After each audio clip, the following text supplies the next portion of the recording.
Hi guys, this is Alea Jen and welcome back to my YouTube channel. So for today's video, papakita ko sa inyo kung ano yung niluluto ko ng alas 5:30 ng umaga para tanghalian ng alaga ko. So ito ngayon is hindi rice yung pagkain niya kundi pasta. So ano ko lang yan, iboboil ko lang yan or ilalaga ko ng 10 minutes. So, yung favorite niya na pasta is penny kasi masarap siya. Kahit ako nasasarapan.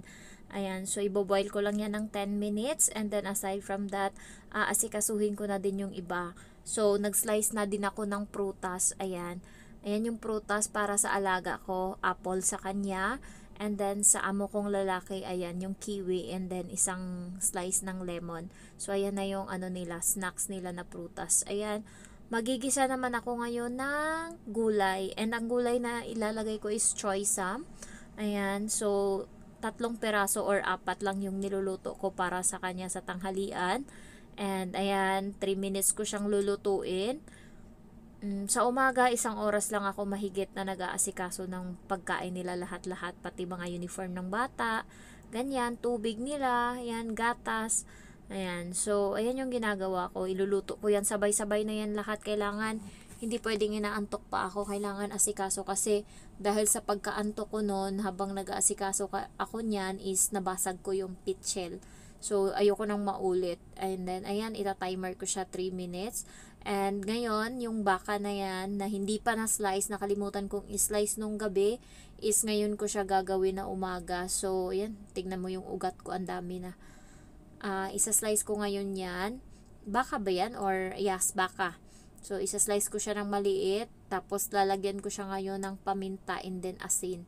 So, madali lang naman i-prepare yung pagkain ng alaga ko. Walang masyadong hassle kasi gabi pa lang hinahanda ko na yan. Yung choysam, tinatanggalan ko na yan ng dumi and tinatanggalan ko na ng bulaklak. Hinugasan ko na. Ito ding baka ngayon lang to hindi na paghandaan na hindi ko alam kung bakit nung time na yan hindi ko nagayat yan. Gabi ko yan ginagawa bago ako matapos sa kusina para kinabukasan lahat salang na lahat. And ayan, lalagyan ko lang yan siya ng asin and then paminta, tas pwede na siya iprito.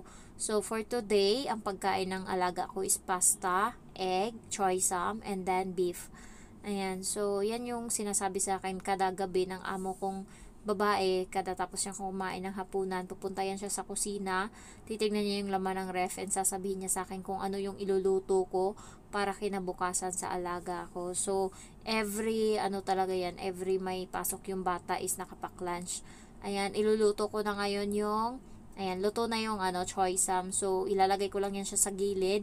Papatuluin ko siya kasi nga, syempre, yan siya, maraming sabaw-sabaw and magkaroon ng sabaw-sabaw yung ko, lunchbox ng alaga ko. So, kaya tinatanggalan ko yan siya ng sabaw, ko muna.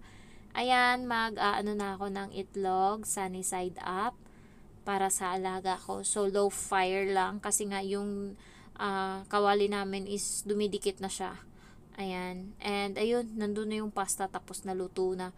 Ililipat ko na ngayon siya sa strainer para mawala yung tubig niya and malipat ko na din siya sa lagayan sa lunchbox. So, be careful lang nung time na yan. Alam ko parang matitikba na yan mahuhulog na yung pasta na yan. Yan yung delikado. So, papatuluin ko lang din yan and babalikan ko yung inaano ko na itlog and yung choysam, lahat-lahat na. So, handa ko na din yung beef kasi yan yung isusunod. Hindi pwede na mauna yung beef na iprito kasi nga madumi na yung kawali pagkatapos maghuhugas pa ako. Pero pag inuna ko yung itlog, walang bakas or dumi na maiiwan or ebidensya, pwede ko pa siyang tawag nito, maprituhan ng baka. So, ayan yung lagayan ng alaga ko na lunchbox. Diyan ko ngayon ilalagay yung pasta.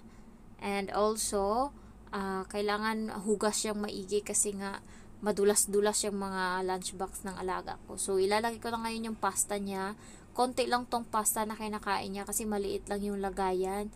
So, kung ako lang, papakainin ko tong alaga ko ng sobrang dami pa talaga para tumaba na to. So, ayan yung iba na sobra ng mga ganyan-ganyan is nadiretso na yan sa bibig ko. Ayan, ako na yung kumakain. So, tapos na yung itlog. Hindi ko lang napansin. Ngayon is, piniprito ko na yung beef. So, favorite ko din tong beef nila. Hindi ko alam kung saan to, pero mamahalin tong beef nila eh. So, every time nagluluto ako, kukuha ako niya ng isang slice ng beef nila na yan. Kasi nga, ang sarap. So, isang beses na, nagluto ako niyan. Hay, grabe, parang maiyak ako, na miss ko yung baka. So, ayan guys, favorite ko kasi na karne yung baka. Piprituhin ko lang yan siya, yung beef, hayaan ko lang yan siya dyan, basta maprito siya, maluto. Ayan, fully cook, kasi yung amo ko ayaw ng fully cook. Gusto niya medyo may ano-ano pa sa loob. Pero yung alaga ko, kailangan fully cook or well done yung mga pagkain niya. Kasi nga, maselan yung tiyan niya. Anytime pwede siyang magkasakit, anytime pwedeng manakit yung tiyan niya. So, ayan, luto na yan siya.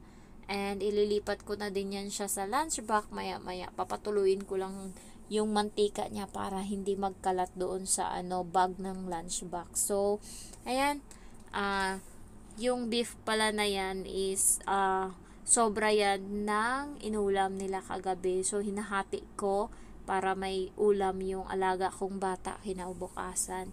So, grabe, alas 10 pa lang. Pero kapag nagba-vlog talaga ako na ganito, nagvo-voice over, yung antok ko, hinihila talaga ako. Kaya ayoko na mag-voice over dahil sa ganito. And next is, ayan, ilalagay ko na sila sa lunchbox. Andun yung pasta, and then yung hawak ko. Gugupitin ko ngayon yung itlog, and ilalagay ko na din siya. May division yung lunchbox niya. So, gustong-gusto ko yung lunchbox ng alaga ko. Ang cute. Sana pag nagkaroon ako ng anak, mabibigay ko din yung mga gantong bagay. Ayan, kaya for now, mag-iipon ako. Next is, yung itlog, i-slice. So, hindi ko pa pala nagawa yan, Diyos niyo. Lalagay ko siya ngayon dyan para iniiba-iba ko ng posisyon para maano ng alaga ko na parang may mali or may bago sa pagtingin niya sa mga pagkain. Pero mostly is paulit-ulit lang. So, ayan, pasta. And then, next is ang beef. Ililipat ko lang ngayon yung beef. Yes. So, tumulo na yan siya konti. Yung oil niya is kahit papano lumabas na and nandun na naiwan. So, ilalagay ko na ngayon yan siya sa lunchbox. And also, ayan, isa-isahin ko.